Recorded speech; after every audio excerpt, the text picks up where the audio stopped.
یو انسان دی په یو ځای باندې له ډېر وخت لپاره کېناستلو هم نه د خپه اوده کېږي، یا ولاړ دی د ډېر وخت لپاره د دې انسان هم خپه اوده کېږي.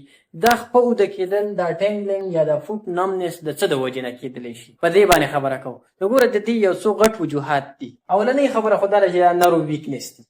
د انسان په وجود کې نري نري رګونه دي، نروز دي. نروز هغه چې کله کمزوري شي نو بیا انسان ته نرو ویکنس وشي. د دې نرو د کمزورۍ د وجې نه بیا د انسان خپه اوده کېږي، بیا د دې انسان لاس اوده کېږي، میږي میږي کېږي. دې ته ویلی کېږي فوټ نمنس یا ټینګلینګ. صحیح ده. د انسان په وجود کې دا نري رګونه چې کوم دي، دا نروز چې دي، دا کمزوري کېږي. ولې؟ نو د دې بیا یو څو غټې وجې دي. په هغه کې اولنی دی ډایبیټیز، شوګر.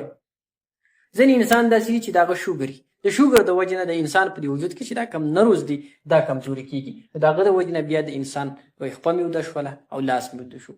دویمه وجه اوبیسټي، موټاپه چې ورته ویلی کېږي. یو انسان دی هغه اوبیس دی، موټا دی، وجود یې ډېر زیات غټ شوی دی.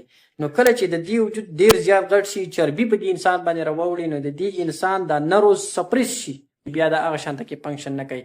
نو د موټاپې د وجې نه هم دا ټینګلینګ یا فوټ نمنس کېږي. دا د انسان خپې لاس اوده کېدل د دې د وجې نه هم کېدلی شي. نو دویمه وجه چې دا هغه موټاپه ده. دریمه وجه دا لو بلډ سپلای. یو انسان دی چې په یو طرف باندې ناست دی د ډېر وخت لپاره، د وجود هغه حصې ته وینې سپلای کمه شي. نو چې د بلډ سپلای هغه ځای ته کمه شي نو د دې انسان د وجود هغه حصه اوده شي.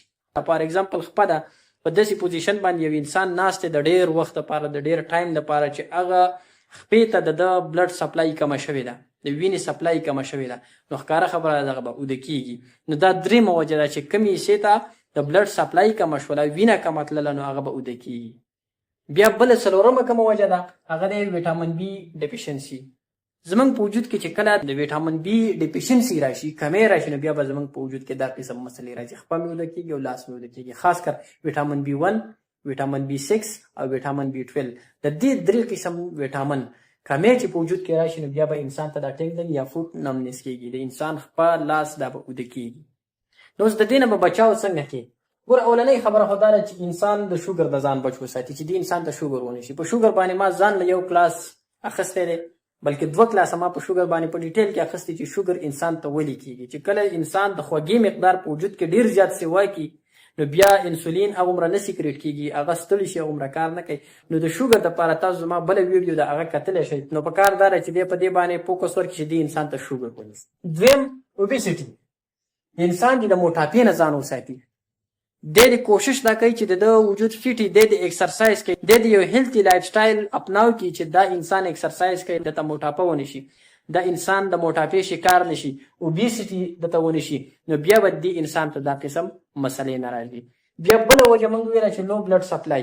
کله چې یو انسان ایکسرسایز کوي که نه، د وجود هر اندام ته به د بلډ سپلای ډېره مزېداره وي. په ایکسرسایز باندې به زه انشاءالله د ایکسرسایز د ورزش په فایدو باندې به زه تاسو ته یو کلاس علم. کله یو انسان ایکسرسایز کوي نو د ده د وجود ټولو حصو ته بلډ ډېر په ښایسته طریقې سره ځي، سپلای هر ځای ته مکمل ځي، بیا انسان د بلا شي بیماریانو نه بچي.